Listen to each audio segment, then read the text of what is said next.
بلال جړی کی چاتری وکړه پښتنه یې او بلال نن دې زړګر بدلې جانا د ژوند لار دې نن وچلې خفګانا وړاندې کوونکی مولوي محمد یاسین فهیم او بلال نن دې زړګر د ژوند لار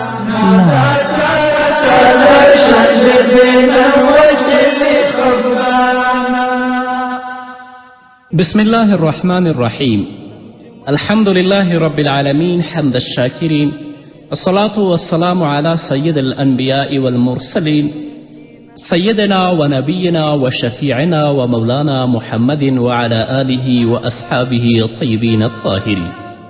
قدرمنو اوریدونکو د ژوند د لارې د خپرونې مینوالو السلام علیکم ورحمت الله وبرکاتو.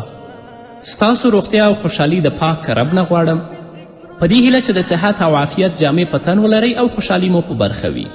دا دی زه محمد یاسین فهیم د ژوند د لارې د خپرونې په وړاندې کولو کې ستاسو په خدمت کې یم. قدرمنو اوریدونکو، ستاسو د پرله پسې غوښتنو په اساس نو زه غواړم چې تاسو ته څو خپرونې د اوداسه او د مانځه په هکله ثبت کړم.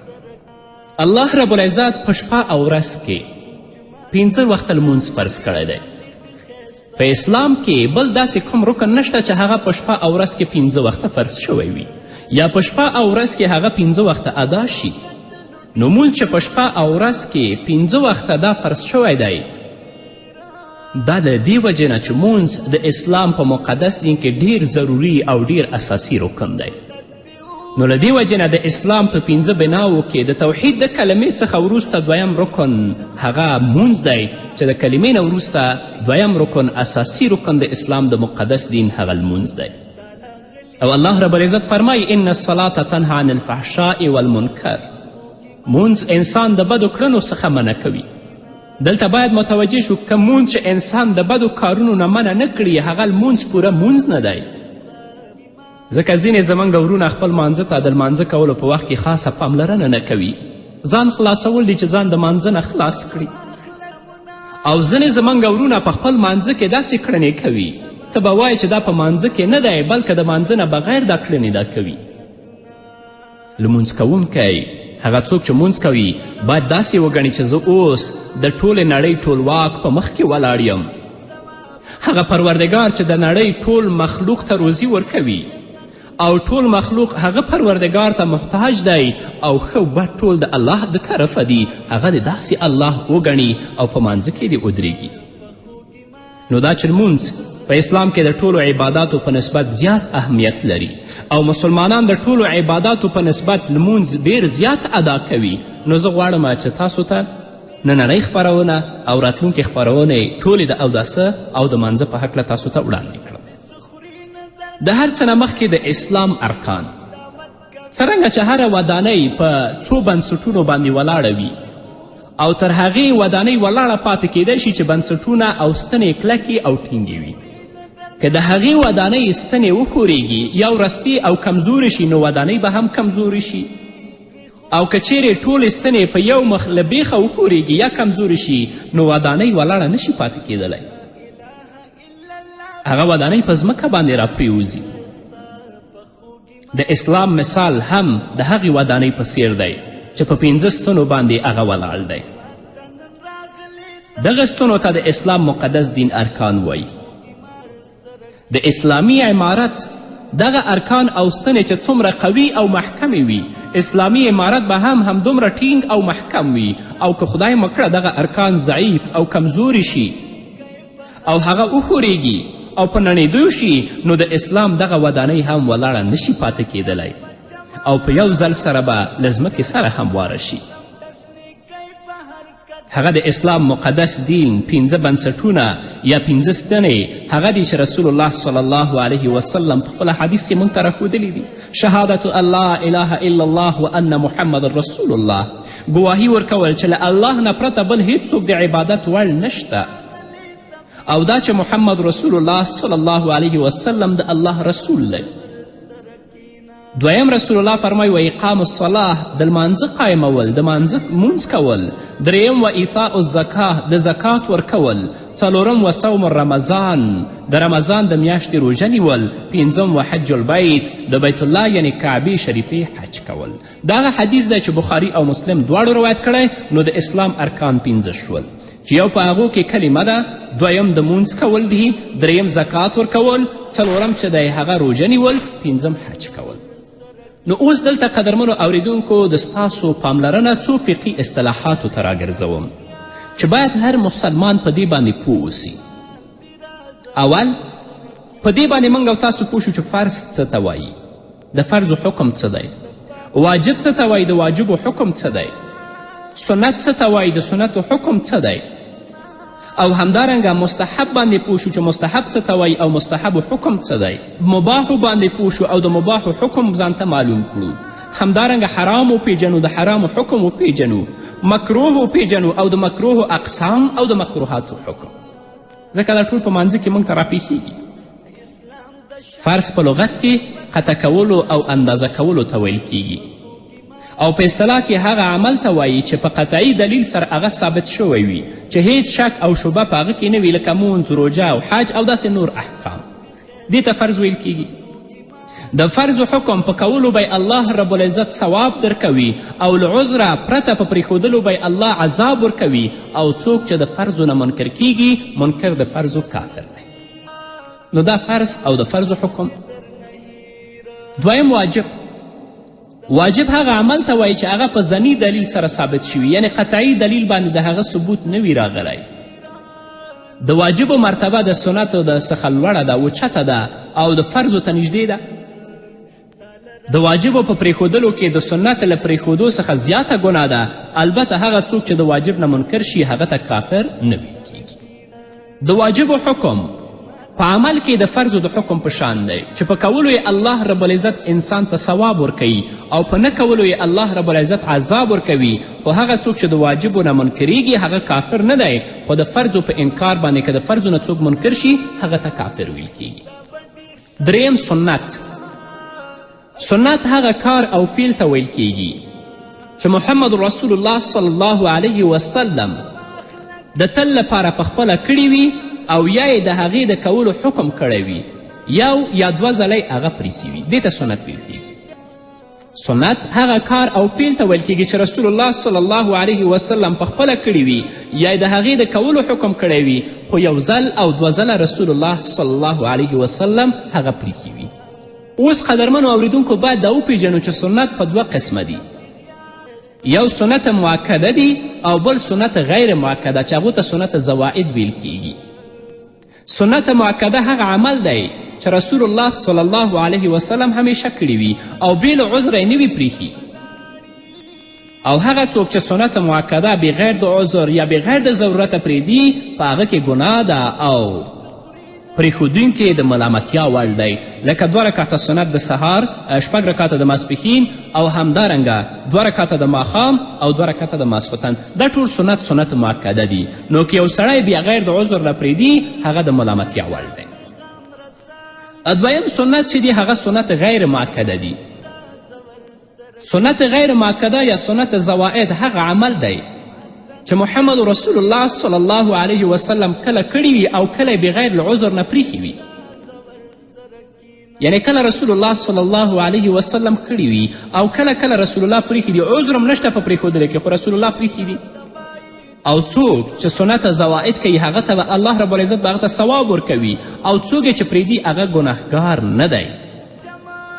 لکه د مازدیګر مانځه نه مخکې 4 رکعته مونځ کول، او همدارنګه تاسو راواخلئ د ماسخوتن مانځه نه مخکې 4 رکعته مونځ کول. دا ټول په سنتو زوائدو کې راځي. څلورم مستحب یا نفل چې هغه ته په فقهي اصطلاحاتو کې مندوب او تطوع هم ویل کیږي. مستحب هغه کار او فعل ته ویل کیږي چې رسول الله صلی الله علیه وسلم کله کړي وي او کله یې پریښي وي، او یاد رسول الله صلی الله علیه وسلم اصحابو هغه غوره ګڼلي وي. دې ته مستحب او نفل ویل کیږي.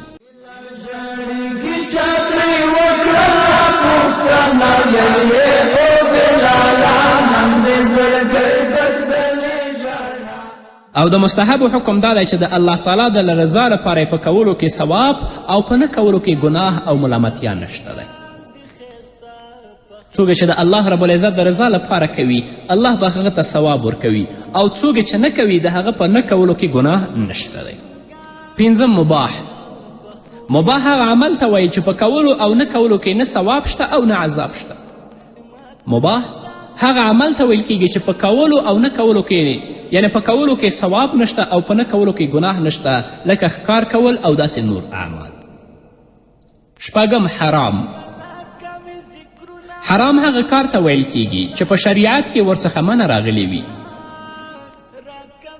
او د هغه نهی او منع په قطعي دلیل سره ثابت شوي وي، لکه د بېګناه سړي وجل، شراب څکل، الله دې موږ او تاسو وساتي، زنا کول، غلا کول، تهمت کول او داسې نور. دې ته حرام ویل کیږي چې په شریعت کې د دې نه نهی هم راغلی او د دې نهی او منع په قطعي دلایلو سره ثابت شوې ده.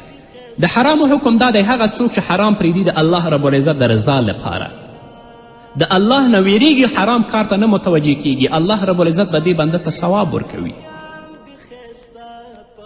او هغه څوک چې حرام کار کوي الله رب العزت به هغه بنده د عذاب وړ ګرځوي. او که څوک حرام حلال وګڼي نو داسې انسان کافر دی، باید د هغه او د ښځې په منځ کې تفریق راشي، ښځه د هغه نه بیله کړی شي. اووم مکروه په دوه قسمه دی قدرمنو اوریدونکو. دلته باید موږ تاسو متوجه شو، دا اصطلاحات ځکه تاسو ته ذکر کوم چې دا ټول په مانځه کې را روان دي. مکروه په دوه قسمه دی، یو مکروه تحریمي او دویم مکروه تنزیهي. مکروه تحریمي هغه ناروا عمل ته وایي چې د هغې نارواوالي په غیر قطعي دلیل سره ثابت شوي وي. مکروه تحریمي هغه ناروا عمل ته وایي چې د هغه نارواتوب په قطعي دلایل باندې ثابت نه وي. او دا مکروه تحریمي چې د حرامو ته نږدې وي، له دې کبله امام محمد رحم الله مکروه تحریمي ته حرام هم وایي. دویم مکروه تنزیهي. مکروه تنزیهي هغه ناروا کار ته ویل کیږي چې څوک له هغې څخه ځان وساتي نو د ثواب وړ ګرځي، او څوک چې مکروه تنزیهي کار کوي هغه د سزا وړ نه دی، مګر د داسې کار په کولو کې یو قسم بدي وي چې باید مسلمان انسان د مکروه تنزیهي نه هم ځان وساتي. د مکروهاتو حکم هغه څوک چې مکروه د الله رب العزت د رضا په غرض باندې پرېږدي، نو لکه څنګه چې د حرامو په پرېښودلو کې ثواب دی او په کولو کې ګناه ده، همدارنګه هغه څوک چې د مکروهاتو نه ځان ساتي الله رب العزت به هغه ته ثواب ورکوي، هغه به د ثواب مستحق ګرځوي. او څوک چې مکروه کوي د مکروه په کولو کې د ګناه او د عذاب ویره ده. باید چې مسلمان انسان د دې نه ځان په جدي توګه باندې ځان وساتي. نو قدرمنو اوریدونکو، په دې هیله چې تاسې فرض، د فرضو حکم، همدارنګه واجب، د واجبو حکم، همدارنګه سنت، د سنتو اقسام، همدارنګه مستحب، د مستحبو حکم، مباح، د مباحو حکم، حرام، د حرامو حکم، مکروه او د مکروه اقسام او د مکروه حکم پیژندلی وي، چې وروسته دا ټول پرله پسې موږ ته په مانځه کې را روان دي چې مخکې د دې نه موږ ته پوره توګه باندې معلومات وي. استنجا سنت ده. د اودسماتې نه وروسته چې کومه ناپاکي راځي د هغې پاکوالي ته په شریعت کې استنجا وایي. یعنې د اودسماتې نه وروسته چې کومه پاکي انسان کوي هغې ته په شریعت کې استنجا وایي. او د استنجا غوره طریقه دا ده چې کله اودسماته یې وکړي، د اودسماتې نه وروسته استنجا باید په لوټه یا په خامه خټه یا په کوم بل شي باندې استنجا وکړي. او له دې نه وروسته که په اوبو باندې وینځل شي دا ډیره غوره خبره ده چې الله رب العزت هغه آیت د قبا خلکو په شان کې نازل که چې فیه رجالا یحبون ان یتطهروا. په دې قبا کې داسې خلک شته دی چې هغوی خوښ ګڼي چې ځانونه ښه پاک کړي، او د هغو شان څه و چې هغو به د استنجا کولو نه وروسته چې کله به استنجا په کاغذ یا په لوټه باندې وکړه نو د خپل ځان به په اوبو باندې وینځه. او باید چې د استنجا آداب یو مسلمان ته معلوم وي. هغه وخت چې زموږ یو مسلمان ورور د اودسماتې لپاره یو مسلمان انسان ځي، هغه وخت کې به دا قبلې طرف ته نه مخامخ کیږي، یعنې قبلې ته به شام نه کوي، او همدارنګه قبلې ته به مخه هم نه کوي. همدارنګه زموږ خویندې چې کله ماشومان د اودس ماتې لپاره بیایي نو باید چې په هغوی کې هم دا خیال وساتلی شي چې د ماشومانو مخ دې هم قبلې ته نه کي او د ماشومانو شا دې هم قبلې طرف ته نه کوي. لکه رسول الله صلی الله علیه وسلم فرمایي اذا اتیتم الغائط فلا تستقبلوا القبلة ولا تستدبروها. رسول الله صلی الله علیه وسلم فرمایي کله چې تاسو قضای حاجت دپاره کینئ نو قبلې ته مخ مه کوئ او همدارنګه قبلې ته شا هم مه کوئ. همدارنګه رسول الله صلی الله علیه وسلم په بل ځای کې فرمایي اذا اتا احدکم الغائط فلا یستقبل القبلة ولا یستدبرها. چې کله تاسو قضای حاجت دپاره کینئ نو نه به قبلې ته مخ کوئ او نه به قبلې ته شا کوئ. او همدارنګه رسول الله حضرت انس رضی الله تعالی عنه فرمایي کان النبی صلی الله علیه وسلم اذا اراد الحاجة لم یرفع ثوبه حتی یدنو من الارض. رواه ابو داود. حضرت انس رضی الله تعالی عنه فرمایي چې نبی کریم صلی الله علیه وسلم به کله قضای حاجت اراده وکړه نو خپله جامه به یې نه اوچتوله تر څو پورې به چې رسول الله صلی الله علیه وسلم ځمکې ته نه ونږدې شوی. نو همدارنګه که یو مسلمان د استنجا کولو اراده لري یا اودس ماتی کوي د مخکې نه به د خپل جامه نه پورته کوي تر څو چې ځمکې ته هغه نږدې شوی نه وي. همدارنګه رسول الله صلی الله علیه وسلم فرمایلی چې حضرت سلمان فارسی مرفوع حدیث دی هغه فرمایي نهانا رسول الله صلی الله علیه وسلم ان نستقبل القبلة لغائط او بول او ان نستنجی بالیمین او ان نستنجی باقل من 3 احجار او ان نستنجی برجیع او بعزم. سلمان فارسی فرمایي چې رسول الله صلی الله علیه وسلم موږ منع کړي یو چې اودس ماتولو په وخت کې موږ قبلې ته مخه کړو. همدارنګه یا موږ اودس په ښي لاس باندې وچ کړو یعنی استنجا په ښي لاس باندې وکړو. او همدارنګه رسول الله صلی الله علیه وسلم موږ منع کړي د دې نه چې د 3 لوټو نه په کمو باندې موږ ځان پاک کړو. او همدارنګه رسول الله صلی الله علیه وسلم منع کړي د دې نه چې موږ به په خشنو او همدارنګه په هډوکو سره استنجا نه کوو. نو په هډوکو باندې همدارنګه په سکرو باندې د خوراک په شیانو باندې او په پخه خټه باندې استنجا کول مکروه دي، صحیح نه دي. رسول الله صلی الله علیه وسلم د دې نه نهیې فرمایلی ده. او چې کله څوک بیت الخلا ته ځي د هغه آداب هم رسول الله صلی الله علیه وسلم موږ ته راښودلي دي او د هغه دعا یې موږ ته هم راښودلې. د زید بن ارقم مرفوع حدیث دی هغه فرمایي قال رسول الله صلی الله علیه وسلم اذا اتى احدكم الخلاء فليقل اعوذ بالله من الخبث والخبائث. رسول الله صلی الله علیه وسلم فرمایلی دی چې کله تاسو قضای حاجت لپاره لاړ شئ نو دا دعا به ووایئ چې اعوذ بالله من الخبث والخبائث. مطلب یې دا دی چې د خبیث پیریانو او همدارنګه د سړو او ښځو نه په الله باندې زه پناه غواړم. او چې کله د بیت الخلا نه بیرته وځي د حضرت عایشې رضی الله عنها مرفوع حدیث دی چې رسول الله صلی الله علیه وسلم فرمایل چې کله تاسو د تشناب یا د بیت الخلا نه وځئ دا دعا به کوئ غفرانك. كان النبي صلى الله عليه وسلم اذا خرج من الخلاء قال غفرانك. رسول الله صلی الله علیه وسلم به چې کله د بیت الخلا یا د تشناب نه بهر وتلو نو رسول الله به دا دعا ویله چې ای الله زه ستا بخښنه غواړم. یا دویمه دا دعا ده چې رسول الله به ویلې الحمد لله الذي اذهب عني الاذى وعافاني. نو دا دعاګانې د تشناب نه نوتلو او دا دعاګانې چې کله یو انسان د بیت الخلا نه وځي. د دې نه وروسته اودس ته په عربي ژبه کې وضو ویل کیږي. په عربي ژبه کې اودس ته وضو ویل کیږي چې موږ او تاسې د واو په پیښ باندې ووایو. او وضاعت چې دی هغه روښانتیا او همدارنګه نظافت او پاکوالي ته ویل کیږي. او کله چې تاسې وضو په د واو په زور سره وایي هغه اوبو ته ویل کیږي چې هغه باندې اودس کیږي. اودس کول د لمانځه دپاره شرط دی او اودس کول چې د فرض دي د اودس نه پرته لمونځ نه صحیح کیږي. په دې هکله الله رب العزت فرمایي یا ایها الذین آمنوا اذا قمتم الى الصلاة فاغسلوا وجوهكم وأيديكم الى المرافق وامسحوا برؤوسكم وارجلكم الى الكعبين.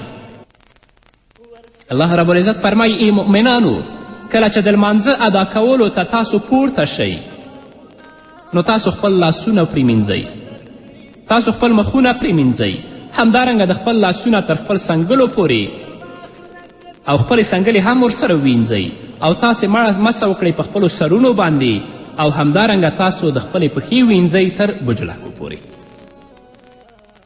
رسول الله صلی الله علیه وسلم فرمایي چې په اودس کولو باندې واړه واړه ګناهونه بخښل کیږي.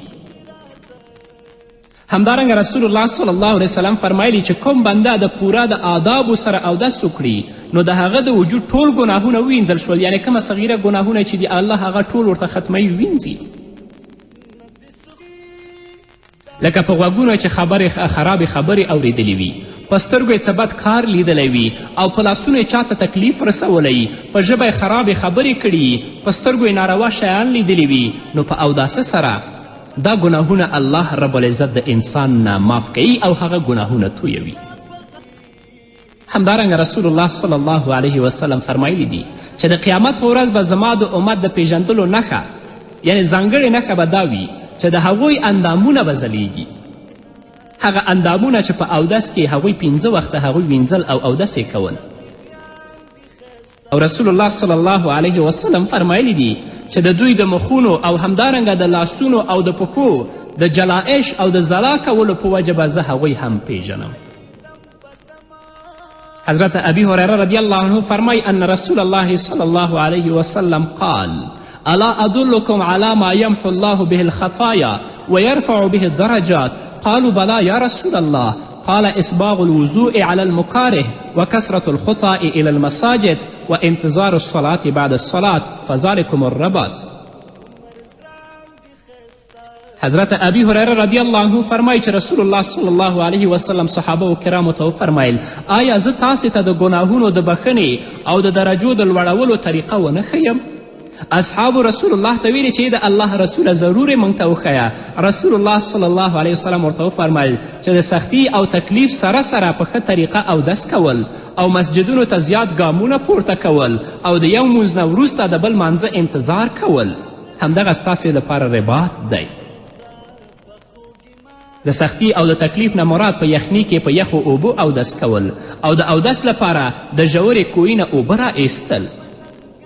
د دې ټولو سختیو سره سره بیا هم اودس په صحیح توګه سرته رسول او په جماعت سره لمونځ کول د ګناهونو د تویدلو سبب ګرځي چې رسول الله صلی الله علیه وسلم موږ ته په خپل حدیث کې دا بیان کړل. قدرمنو اوریدونکو انشاءالله په بلې خپرونې کې به د اودس فضایل د اودس طریقه تاسو ته بیانیږي. نو دا به زموږ نننۍ خپرونه چې ستاسو درانه حضور ته وړاندې کړه. تر بلې خپرونې پورې چې زه بیا هم ستاسو درانه حضور ته راځم تاسو ټول په پاک رب سپارم. پاتې ژوند او پاتې ورځم نیکمرغه الله مو مل شه. په بلې خپرونه کې د اودس فضایل د اودس طریقه سنت مکروهات انشاءالله هغه تاسو ته ټول په تفصیل سره بیانیږي. په دې هیله چې تاسو هم دقیق وایل چې په ما غم دې ژاړم ځکه او مسلمانان د ټولو عباداتو په نسبت لمونځ ډېر زیات ادا کوي. نو زه غواړم چې تاسو ته نننۍ خپرونه او راتلونکې خپرونې ټولې د اوداسه او د منځه په هکله تاسو ته وړاندې کړم. د هر څه نه مخکې د اسلام ارکان څرنګه چې هره ودانۍ په څو بنسټونو باندې ولاړه وي او تر هغې ودانۍ ولاړه پاتې کیدی شي چې بنسټونه او ستنې کلکې او ټینګې وي. که د هغې ودانۍ ستنې وښورېږي یا ورستې او کمزورې شي نو ودانۍ به هم کمزورې شي او که چیرې ټولې ستنې په یو مخ له بیخه وښورېږي یا کمزورې شي نو ودانۍ ولاړه نشي پاتې کیدلی. هغه ودانۍ په ځمکه باندې راپرېوځي.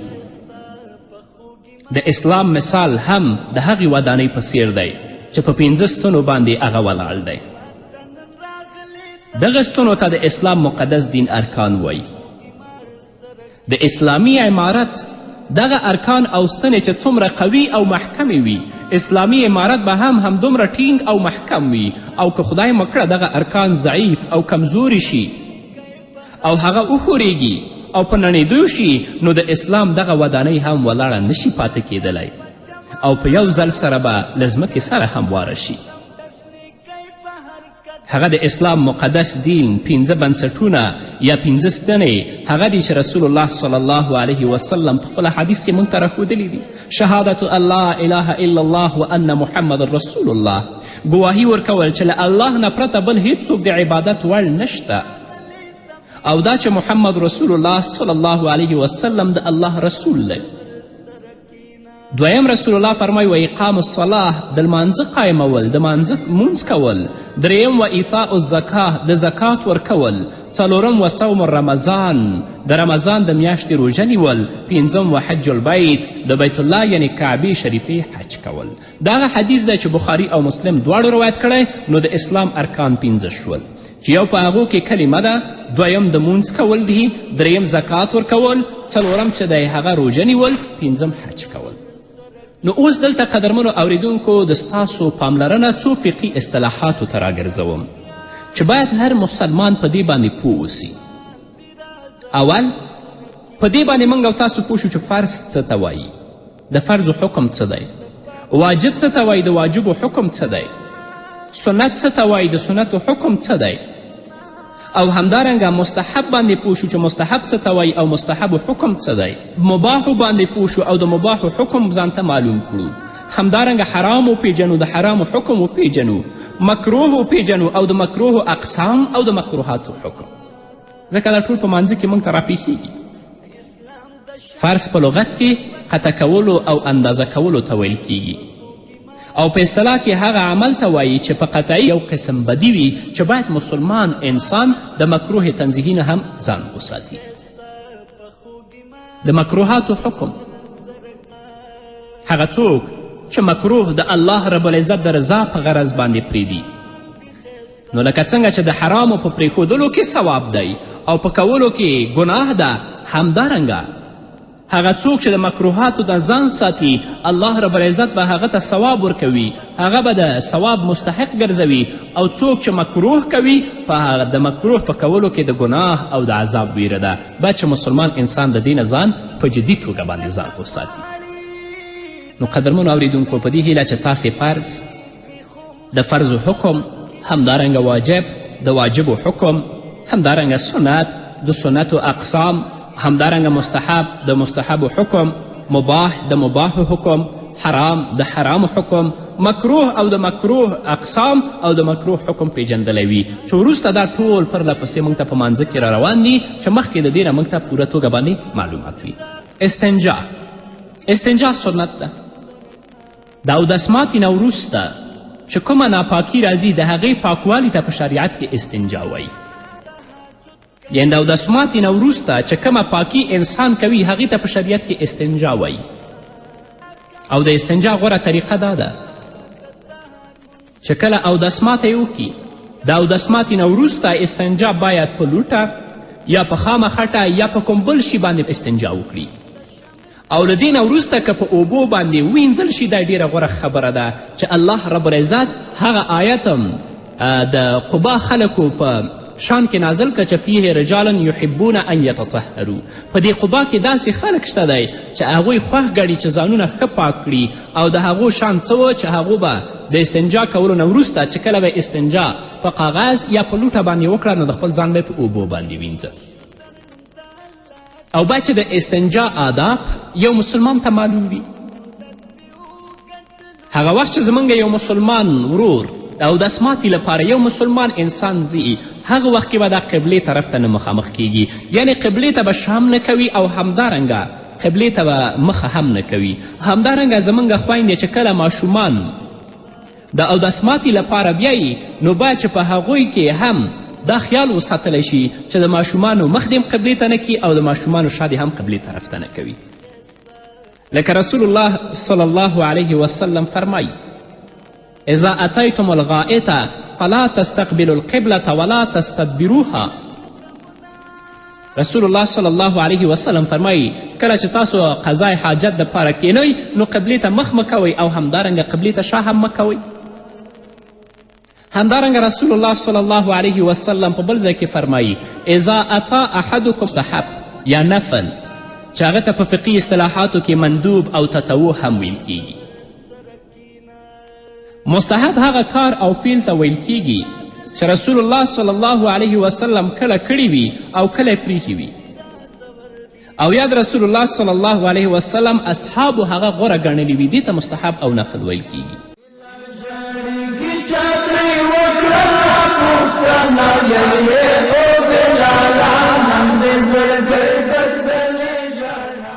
او د مستحبو حکم دا دی چې د الله تعالی د رضا لپاره یې په کولو کې ثواب او په نه کولو کې ګناه او ملامتیا نشته دی.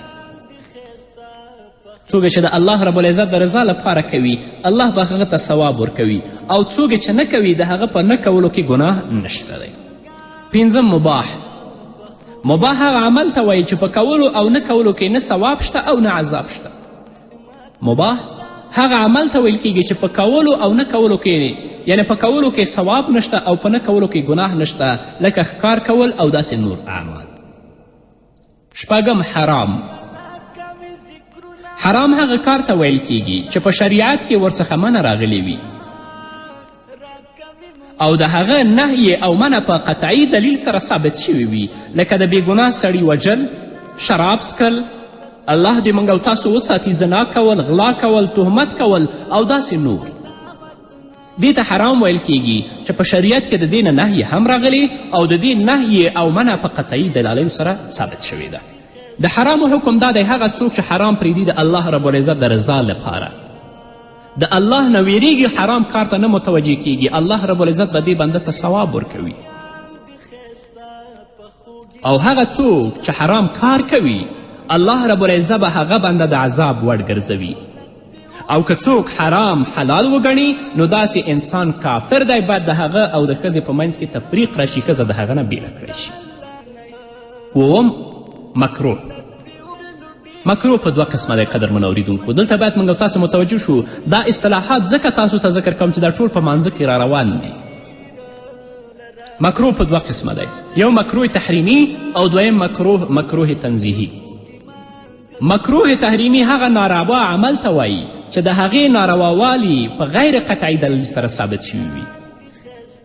مکروه تحریمي هغه ناروا عمل ته وایي چې د هغه نارواتوب په قطعي دلایل باندې ثابت نه وي، او دا مکروه تحریمي چې د حرامو ته نږدې وي، له دې کبله امام محمد رحم الله مکروه تحریمي ته حرام هم وایي. دویم مکروه تنزیهي. مکروه تنزیهي هغه ناروا کار ته ویل کیږي چې څوک له هغې څخه ځان وساتي نو د ثواب وړ ګرځي، او څوک چې مکروه تنزیهي کار کوي هغه د سزا وړ نه دی مګر د داسې کار په کولو کې دلیل سره هغه ثابت شوی وي چې هیڅ شک او شبه په هغه کې نه وي، لکه مونځ، روژه او حج او داسې نور احکام. دې ته فرض ویل کیږي. د فرض حکم په کولو به الله رب العزت ثواب درکوي، او له عذره پرته په پرېښودلو به الله عذاب ورکوي، او څوک چې د فرضو نه منکر کیږي منکر د فرضو کافر دی. نو دا فرض او د فرضو حکم. دویم واجب هغه عمل ته وایي چې هغه په ظني دلیل سره ثابت شوي، یعنی قطعي دلیل باندې د هغه ثبوت نه وي راغلی. د واجبو مرتبه د سنتو څخه لوړه ده، اوچته ده او د فرضو ته نږدې ده. د واجبو په پرېښودلو کې د سنت له پرېښودو څخه زیاته ګناه ده، البته هغه څوک چې د واجب نه منکر شي هغه ته کافر نه ویل کیږي. د واجبو حکم په عمل کې د فرضو د حکم په شان دی چې په کولو یې الله رب العزت انسان ته ثواب ورکوي، او په نه کولو یې الله رب العزت عذاب ورکوي. خو هغه څوک چې د واجبو نه منکریږي هغه کافر نه دی، خو د فرضو په انکار باندې که د فرضو نه څوک منکر شي هغه ته کافر ویل کیږي. دریم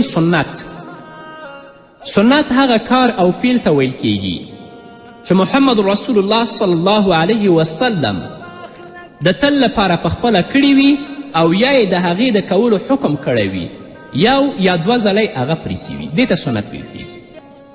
سنت هغه کار او فعل ته ویل کیږي چې رسول الله صلی الله علیه وسلم پخپله کړي وي، یا یې د هغې د کولو حکم کړی وي، خو یو ځل او دوه ځله رسول الله صلی الله علیه وسلم هغه پریښي وي. اوس قدرمنو اوریدونکو باید دا وپیژنو چې سنت په دوه قسمه دي. یو سنت مؤکده دي او بل سنت غیر مؤکده چې هغو ته سنت زوائد ویل کیږي. سنت مؤکده هغه عمل دی چې رسول الله صلی الله علیه وسلم همیشه کړي وي او بې له عذره یې نه وي پریښي. او هغه څوک چې سنت معکده بغیر د عذر یا بغیر د ضرورته پرېږدي په هغه کې ګناه ده او پرېښودونکي د ملامتیا وړ دی، لکه 2 رکعته سنت د سهار، 6 رکعته د ماسپښین او همدارنګه 2 رکعته د ماښام او 2 رکعته د ماسخوتن. دا ټول سنت معکده دي. نو که یو سړی بغیر د عذر نه پرېږدي هغه د ملامتیا وړ دی. دویم سنت چې دی هغه سنت غیر معکده دی. سنت غیر معکده یا سنت زوائد هغه عمل دی چې محمد رسول الله صلی الله علیه وسلم کله کړي وي او کله بغیر له عذر نه پریښي وي. یعنی کله رسول الله صلی الله علیه وسلم کړي وي او کله رسول الله پریښي دي، عذر هم نشته په پریښودلو کې، خو رسول الله پریښي دي. او څوک چې سنت زوائد کوي هغه ته به الله رب العزت به هغه ته ثواب ورکوي، او څوک یې چې پرېږدي هغه ګناهګار نه دی. لکه د مازدیګر منځه نه مخکې 4 رکعته مونځ کول، او همدارنګه تاسو راواخلئ د ماسخوتن منځه نه مخکې 4 رکعته مونځ کول. دا ټول په سنتو زوائدو کې راځي. څلورم بلال ژړي کې چا ترې وکړله پوښتنه یې او بلاله نن دې زړه ګرځېدلې ژړا د ژوند لار دې نن وچلې خفګانه. وړاندې کوونکی مولوي محمد یاسین فهیم.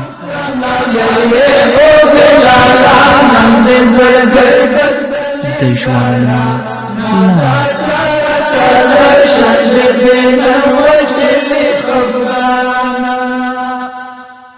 بسم الله الرحمن الرحیم. الحمد لله رب العالمین حمد الشاکرین، الصلاة والسلام على سید الانبیاء والمرسلین سیدنا و نبینا و شفیعنا و مولانا محمد وعلى آله و اصحابه طیبین الطاهرین. قدرمنو اوریدونکو د ژوند د لارې د خپرونې مینوالو، السلام علیکم و رحمت الله وبرکاته. ستاسو روغتیا او خوشحالي د پاک رب نه غواړم، په دې هیله چې د صحت او عافیت جامې په تن ولرئ او خوشحالي مو په برخه وي. دا دی زه محمد یاسین فهیم د ژوند د لارې د خپرونې په وړاندې کولو کې ستاسو په خدمت کې یم. قدرمنو اوریدونکو، ستاسو د پرله پسې غوښتنو په اساس نو زه غواړم چې تاسو ته څو خپرونې د اوداسه او د مانځه په هکله ثبت کړم. الله رب العزت په شپه او ورځ کې 5 وخته لمونځ فرض کړی دی. په اسلام کې بل داسې کوم رکن نشته چې هغه په شپه او ورځ کې 5 وخته فرض شوی وي یا په شپه او ورځ کې هغه 5 وخته ادا شي. نو مونځ چې په شپه او ورځ کې 5 وخته دا فرض شوی دی، دا د دې وجې نه چې مونځ د اسلام په مقدس دین کې ډیر ضروري او ډیر اساسي رکن دی. نو له دې وجې نه د اسلام په 5 بناوو کې د توحید د کلمې څخه وروسته 2یم رکن هغه مونځ دی، چې د کلمې نه وروسته 2یم رکن اساسي رکن د اسلام د مقدس دین هغه لمونځ دی.